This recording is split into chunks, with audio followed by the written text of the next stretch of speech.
हल्दी मददगार या सिर्फ दिखावा? आइए असली बात जानते हैं। Hey everyone, doctor Mike here. आज हम हल्दी की दुनिया में पूरी तरह से डुबकी लगाएंगे। एक ऐसा मसाला जो सदियों से न केवल अपने छटक रंग और स्वाद के लिए बल्कि अपने संभावित स्वास्थ्य लाभों के लिए भी इस्तेमाल किया जाता रहा है। आपने शायद इसे सुपर फूड, एक चमत्कारी इलाज कहा सुना होगा, लेकिन इसमें कितना दिखावा है और कितना विज्ञान द्वारा समर्थित है। आइए तथ्य और कल्पना को अलग करते हैं और हल्दी के बारे में सच्चाई जानते हैं।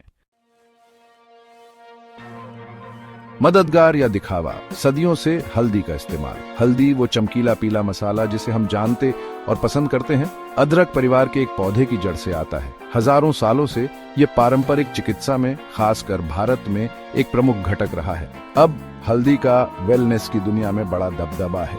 आप जहां भी देखते हैं, लोग इसे स्मूदी में डाल रहे हैं, सप्लीमेंट के रूप में ले रहे हैं, यहां तक कि स्किन केयर में भी इसका इस्तेमाल कर रहे हैं।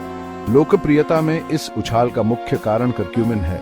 हल्दी में सक्रिय यौगिक, जिसमें शक्तिशाली सूजन रोधी और एंटीऑक्सीडेंट गुण होते हैं। लेकिन क्या ये दावे सच होने के लिए बहुत अच्छे हैं? क्या हल्दी आपका मूड ठीक कर सकती है? हल्दी और डिप्रेशन। बहुत से लोग डिप्रेशन के लक्षणों से राहत पाने की उम्मीद में हल्दी का सहारा लेते हैं। तो क्या यह सुनहरा मसाला वाकई आपके मूड को बेहतर बना सकता है? कुछ अध्ययनों से पता चलता है कि करक्यूमिन डिप्रेशन को कम करने में मदद कर सकता है, संभवतः मस्तिष्क में कुछ न्यूरोट्रांसमीटर जैसे सेरोटोनिन और डोपामाइन के स्तर को बढ़ाकर। और कुछ दिलचस्प शोध चल रहे हैं कि कैसे करक्यूमिन संभावित रूप से एंटी डिप्रेसेंट को बेहतर तरीके से काम करने में मदद कर सकता है। हालांकि हल्दी और डिप्रेशन पर शोध अभी भी सीमित है और हमें यह सुनिश्चित करने के लिए और अधिक अध्ययनों की आवश्यकता है कि यह कितना प्रभावी है और इसकी उपयुक्त खुराक क्या होगी। हल्दी और डायबिटीज, एक आशाजनक संबंध? अब बात करते हैं हल्दी और डायबिटीज के बारे में। टाइप 2 डायबिटीज एक बढ़ती स्वास्थ्य समस्या है और कई लोग ब्लड शुगर के स्तर को प्रबंधित करने के प्राकृतिक तरीकों की तलाश में हैं। शुरुआती शोध बताते हैं कि करक्यूमिन के सूजन रोधी गुण इंसुलिन संवेदनशीलता में सुधार करने में भूमिका निभा सकते हैं, जो ब्लड शुगर को नियंत्रित करने के लिए महत्वपूर्ण है।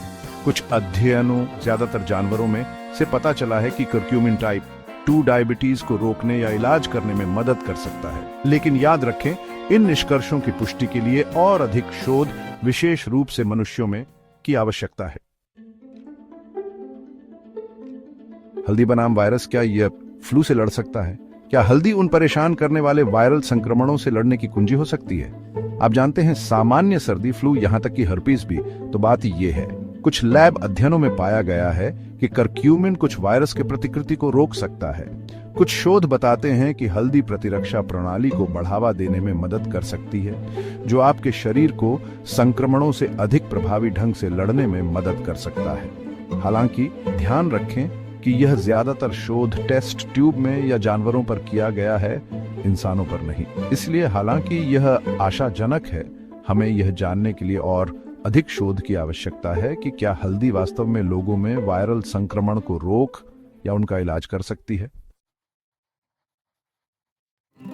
अध्याय 5, महीने के उस समय के लिए हल्दी, पीएमएस से राहत। महिलाओं, सुनिए, हर महीने पीएमएस के लक्षणों से जूझना मुश्किल हो सकता है। क्या हल्दी कुछ राहत दे सकती है? दिलचस्प बात यह है कि हाल ही में हुए एक अध्ययन में पाया गया कि करक्यूमिन सप्लीमेंट्स ने पीएमएस के लक्षणों जैसे मूड स्विंग्स, चिड़चिड़ापन और थकान को कम करने में मदद की। और सुनिए, कुछ जानवरों के अध्ययन से यह भी पता चलता है कि हल्दी मासिक धर्म के दर्द से राहत दिलाने में मदद कर सकती है। हालांकि यह आशाजनक है, हमें मनुष्यों में इन लाभों की पुष्टि करने और सही खुराक निर्धारित करने के लिए और अधिक शोध की आवश्यकता है। अध्याय 6, स्वस्थ हृदय के लिए हल्दी, सच या झूठ?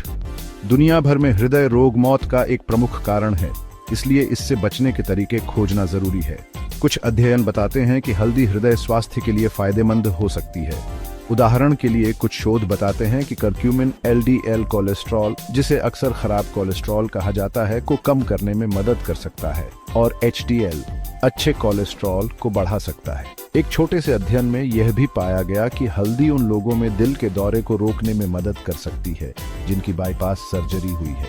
हालांकि अन्य अध्ययनों ने मिश्रित परिणाम दिखाए हैं, इसलिए हृदय स्वास्थ्य पर हल्दी के वास्तविक प्रभाव को निर्धारित करने के लिए और अधिक शोध की आवश्यकता है।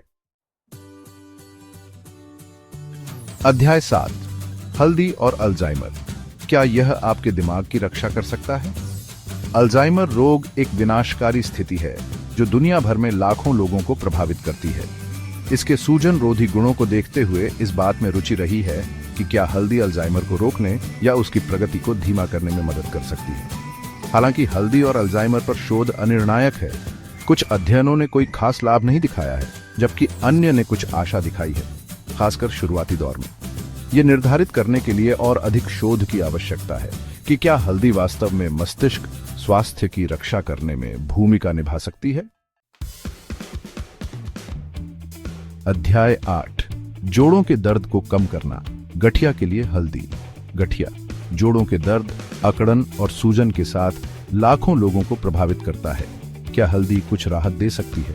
कई अध्ययनों से पता चलता है कि करक्यूमिन के सूजन रोधी गुण गठिया के लक्षणों को कम करने में मदद कर सकते हैं। ऑस्टियोआर्थराइटिस से पीड़ित कुछ लोगों ने हल्दी की खुराक लेने के बाद दर्द में कमी और गतिशीलता में सुधार की सूचना दी है। दिलचस्प बात यह है कि हल्दी को काली मिर्च के साथ मिलाने से, जिसमें पिपेरिन होता है, करक्यूमिन अवशोषण को बढ़ाने के लिए माना जाता है।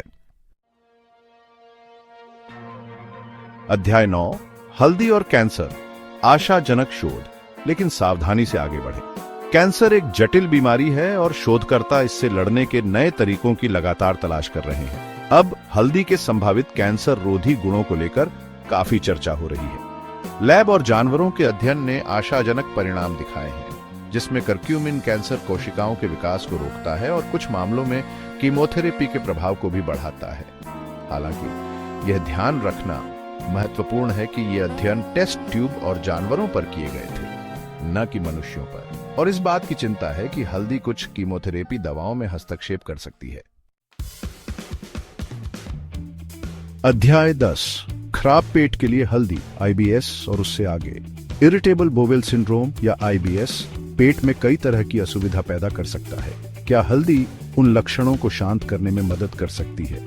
शुरुआती शोध बताते हैं कि हल्दी आईबीएस के लक्षणों जैसे सूजन, गैस और पेट दर्द में सुधार कर सकती है। कुछ शुरुआती शोध हैं जो सूजन आंत्र रोगों जैसे क्रोहन रोग और अल्सरेटिव कोलाइटिस के इलाज में हल्दी की क्षमता पर भी गौर कर रहे हैं। हालांकि इन निष्कर्षों की पुष्टि करने और सही खुराक निर्धारित करने के लिए और अधिक शोध की आवश्यकता है। सिरदर्द के लिए हल्दी, क्या यह दर्द को मात दे सकती है? सिरदर्द, खासकर माइग्रेन, बेहद कष्टदायक हो सकते हैं। बहुत से लोग राहत पाने के प्राकृतिक तरीकों की तलाश में हैं। हल्दी अपने रिश्तेदार अदरक की तरह पारंपरिक रूप से सिरदर्द को कम करने के लिए इस्तेमाल की जाती रही है। हालांकि सिरदर्द के इलाज में हल्दी की प्रभावशीलता के वैज्ञानिक प्रमाण सीमित हैं। एक छोटे से अध्ययन ने सुझाव दिया कि एक खास तरह का करक्यूमिन अर्क एक खास तरीके से लिया जाए तो माइग्रेन को रोकने में मदद कर सकता है। इन निष्कर्षों की पुष्टि करने और सर्वोत्तम दृष्टिकोण निर्धारित करने के लिए और अधिक शोध की आवश्यकता है। हल्दी प्रमाणों का मूल्यांकन। तो क्या हल्दी वो चमत्कारी इलाज है जैसा कहा जाता है? सच्चाई कहीं बीच में है। हालांकि हल्दी कई क्षेत्रों में आशाजनक है, लेकिन इसके संभावित लाभों और जोखिमों को पूरी तरह से समझने के लिए और अधिक शोध, विशेष रूप से मनुष्यों में, की आवश्यकता है। याद रखें, हल्दी एक मसाला है, कोई जादू की गोली नहीं। यह स्वस्थ जीवन शैली या निर्धारित दवाओं का विकल्प नहीं है। अगर आप अपने आहार में हल्दी को शामिल करने या इसे सप्लीमेंट के रूप में लेने पर विचार कर रहे हैं, तो पहले अपने डॉक्टर से बात करना हमेशा बेहतर होता है, खासकर अगर आपको कोई बीमारी है या आप दवाएं ले रहे हैं। वे यह निर्धारित करने में आपकी मदद कर सकते हैं कि हल्दी आपके लिए सही है या नहीं और आपको